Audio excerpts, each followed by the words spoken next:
I think this is fascinating work that you're doing. I'm always fascinated by people who traverse non-traditional paths, and a podcast like this is very much out of the box. It's not what maybe your parents or grandparents had in mind for you, and so I found it very fascinating. I found your interview style to be excellent. I mean, the way you're able to ask questions and interact with your guests. I think this is amazing what you're doing, and I hope you continue doing it. I think it should be a lesson to other people that they should not only be watching your show for its content, which they should be, but also to get ideas, things that we were talking about how to pursue. This is a career that you have. I mean, this is a career path. Yes. And so thinking outside the box.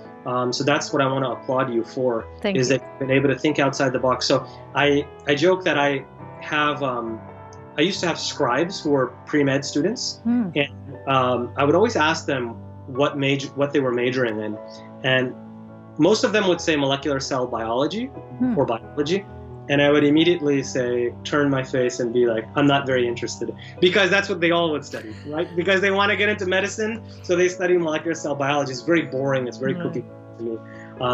In fact, my advice to people who are going into medicine, even if you are going into medicine, use your undergraduate degree to study whatever you want, to expand your minds. So study philosophy, study history, study something like that. It'll make you a more well-rounded person. When I met you and learned about what you did, I was fascinated by it, and I continue to be fascinated by it, because we need this. We need people like you to expand what our community does, because we have to go beyond doctors and engineers. Right, right. No, I really appreciate your comments.